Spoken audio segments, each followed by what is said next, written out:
యేసుక్రీస్తు సిలువ వేయడం క్రైస్తవ విశ్వాసంలో ప్రధాన సంఘటన. ఇది దేవుని కుమారుని బాధను మాత్రమే కాకుండా పాపం మరియు మరణంపై అతని అంతిమ విజయాన్ని సూచిస్తుంది. యేసు సిలువపై వేలాడదీసినప్పుడు విపరీతమైన నొప్పితో అతను 7 చివరి ప్రకటనలను మాట్లాడాడు. అది నేడు విశ్వాసులతో లోతుగా ప్రతిధ్వనిస్తుంది. ఈ 7 చివరి మాటలు కేవలం చారిత్రక ఉచ్చారణలు కాదు, అవి దేవుని హృదయాన్ని బహిర్గతం చేసే లోతైన ప్రకటనలు.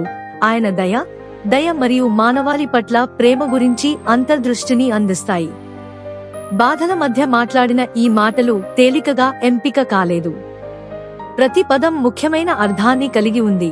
ఇది యేసు పాత్ర మరియు మిషన్ యొక్క విభిన్న అంశాలను ప్రతిబింబిస్తుంది. క్షమాపణ, మోక్షం, కుటుంబం, పరిత్యాగం, బాధ, విజయం మరియు లొంగిపోవడం గురించి అవి మనకు బోధిస్తాయి. కేవలం వేదాంత భావనల కంటే ఈ పదాలు తమ సొంత పోరాటాల మధ్య ఆశ, శాంతి మరియు అవగాహనను కోరుకునే ఎవరికైనా నిజ జీవిత సంబంధాన్ని కలిగి ఉంటాయి. ఈ కథనం ఈ 7 పదాలను వివరంగా అన్వేషిస్తుంది, వాటి లోతైన అర్థాన్ని అన్ప్యాక్ చేస్తుంది మరియు అవి ఈ రోజు మన జీవితాలతో ఎలా మాట్లాడుతున్నాయో చూపిస్తుంది. మనము ప్రతి పదము ద్వారా ప్రయాణిస్తున్నప్పుడు ఇవి చనిపోతున్న వ్యక్తి యొక్క మాటలు మాత్రమే కాకుండా వినే వారందరికీ జీవితాన్ని అందించే రక్షకుని మాటలు అని మనం కనుగొంటాము. మొదటి మాట: తండ్రి, వీరు ఏమి చేయుచున్నారో తెలియక వీరిని క్షమింపుము.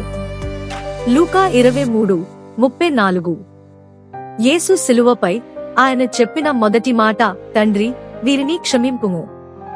ఎంత వేదనలో ఉన్నా ఆయన ప్రతిస్పందన క్షమ యొక్క ప్రతీకగా నిలిచింది. మనలో చాలా మందికి బాధ కలిగినప్పుడు మనం తిరిగి ప్రతీకారం తీర్చుకోవాలనే భావన కలుగుతుంది. కానీ యేసు ఆ సన్నివేశంలో కూడా క్షమను ప్రదర్శించాడు. యేసు తనకు కష్టనిచ్చిన వారిని క్షమించాడు. క్షమ అనే గుణం మనలో ఎంతటి స్వేచ్ఛను కలిగిస్తుందో ఆయన చూపించారు. మన జీవితాల్లో ఎవరైనా మనకు అన్యాయం చేసినప్పుడు వాళ్లను క్షమించడం మనకిష్టం ఉండదు. కాని యేసు చూపిన దారిలో నడిస్తే మనం కూడా మన కష్టాలను క్షమించే స్థాయికి చేరగలిగాం. నేటి సమాజంలో ఎక్కడ చూసినా అన్యాయం, క్షోభ కనిపిస్తాయి. మనం మనసులో కక్షలు పెంచుకుని జీవించడం వల్ల ఎప్పటికీ మనకు శాంతి లభించదు. యేసు చూపించినట్లు మనం మన శత్రువులను క్షమించినప్పుడు మన హృదయానికి నిజమైన శాంతి లభిస్తుంది. రెండవ మాట: నీవు నాతో కూడా పరదేశంలో ఉండు. లూకా 23:43. యేసుతో పాటు సిలువపై ఉన్న దొంగలలో ఒకడు యేసును గుర్తించి ఆయన దగ్గరకు రక్షణ కోసం మొరపెట్టాడు. ప్రభూ, నీ రాజ్యంలో నన్ను జ్ఞాపకం చేయుము అని అడిగాడు. యేసు ఆయనకు అనుగ్రహిస్తూ, నేడు నీవు నాతో కలిసి రాజ్యంలో ఉంటావు అని చెప్పారు.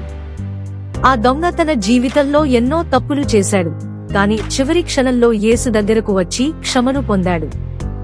దేవుని దగ్గరికి చేరడానికి ఎప్పుడూ ఆలస్యం కాదు. మనం ఎంత తప్పు చేసినా మనం విశ్వాసంతో ఆయన వద్దకు వస్తే ఆయన మనలను క్షమించి పరలోకంకి ఆహ్వానిస్తాడు. నేటి కాలంలో చాలామంది తమ తప్పుల వలన దేవుని దగ్గరకు రావాలనుకునే ధైర్యం చేయరు. వారు తాము అర్హులం కాదని అనుకుంటారు. కాని యేసు దొంగను క్షమించినట్లు ఆయన మనలను కూడా క్షమించడానికి సిద్ధంగా ఉన్నాడు. ఎంత ఆలస్యమైనా మనం ఎప్పుడూ దేవుని ప్రేమను పొందగలం. మూడవ మాట: అమ్మా, ఇదిగో నీ కుమారుడు, ఇదిగో నీ తల్లి. యోహాను 19:26-27. యేసు సిలువపై ఉన్నప్పుడు ఆయన తన తల్లి మరియను చూసి ఆమె భవిష్యత్తు పట్ల కంగారు పడుతూ ఆమెను యోహానుకు అప్పగించాడు. తల్లి, ఇది నీ కుమారుడు, కుమారుడా, ఇది నీ తల్లి అని చెప్పి ఆయన మానవ సంబంధాల పట్ల ఉన్న శ్రద్ధను వెల్లడించాడు. యేసు తనకు ఎంతటి ఉన్నా ఆయన తల్లిని వదిలిపెట్టలేదు. సిలువపై కూడా తన కుటుంబం పట్ల బాధ్యతను మర్చిపోలేదు. కుటుంబం పట్ల శ్రద్ధ మరియు ఆదరణ చాలా ముఖ్యం. మనం ఎప్పుడూ మన కుటుంబం, స్నేహితులు, సమాజం పట్ల బాధ్యతను తీసుకోవాలి. నేటి కాలంలో పని ఒత్తిడి, జీవితపు పరుగులో కుటుంబాన్ని మరియు సమాజాన్ని మర్చిపోవడం సాధారణం. యేసు తన తల్లిని కాపాడినట్లే మనం కూడా మన సన్నిహితులు మరియు సమాజాన్ని ఆదరించాలని ఆయన చెప్పినట్లు మనం ఆచరించాలి. 4వ మాట, నా దేవా, నా దేవా, నన్ను ఎందుకు చెయ్యి విడిచితివి? మత్తయి 27:46. ఈ మాటలు యేసు హృదయంలోని అత్యంత వేదనను వ్యక్తం చేస్తాయి. సిలువపై యేసు మానవ పాపాన్ని భరిస్తూ ఆ పాపం కారణంగా దేవునితో ఉన్న సంబంధాన్ని తాత్కాలికంగా కోల్పోయాడు.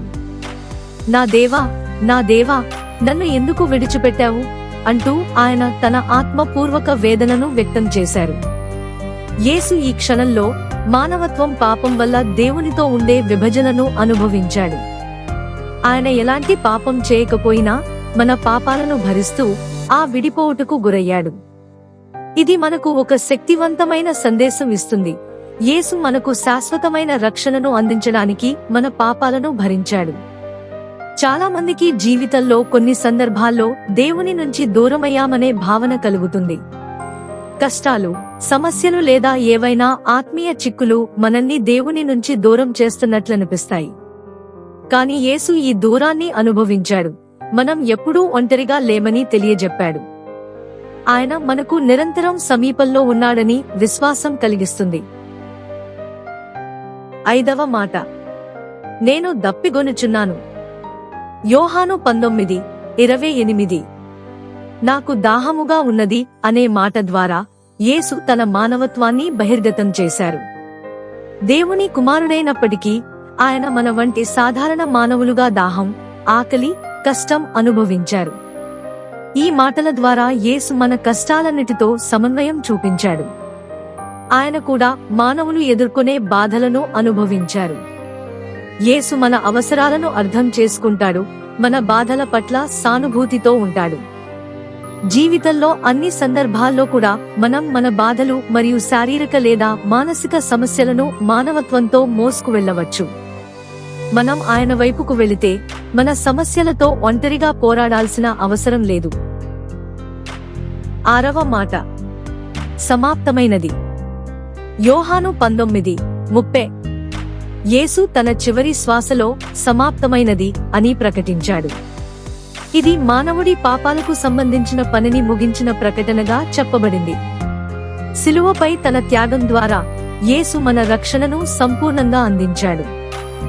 యేసు చేసిన పనిలో మనం ఏమీ కలపలేము.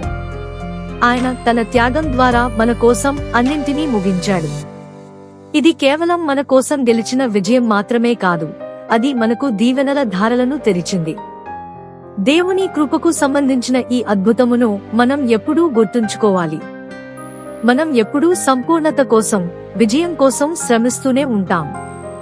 కాని యేసు సమాప్తమైనది అనే ప్రకటన ద్వారా మనకు నిజమైన విశ్రాంతిని చూపించాడు. ఆయన చేసిన పని ద్వారా మనకు సంపూర్ణ విముక్తి ఉంది. కేవలం దేవునిపై ఆధారపడడం ద్వారా మనం విజయాన్ని పొందగలుగుతాము. చివరి మరియు 7వ మాట, తండ్రి, నీ చేతికి నా ఆత్మను అప్పగించుకునుచున్నాను. లూకా 23:46.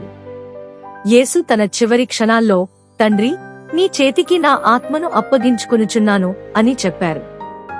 ఇది పూర్తిస్థాయి విశ్వాసం, నమ్మకం మరియు భగవంతునికి తనను పూర్తిగా అప్పగించడంలో ఉన్న త్యాగాన్ని సూచిస్తుంది. యేసు చివరి క్షణాల్లో తన ఆత్మను తన తండ్రికి అప్పగించారు.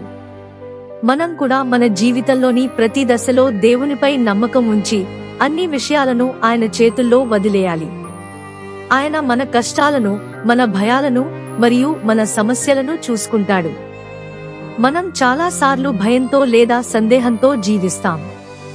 కానీ యేసు చూపించిన విధంగా జీవితంలో ఏ పరిస్థితి వచ్చినా దేవుని చేతుల్లో మన జీవితాన్ని పెట్టినప్పుడు మనకు ఉన్న భయం తొలగిపోతుంది.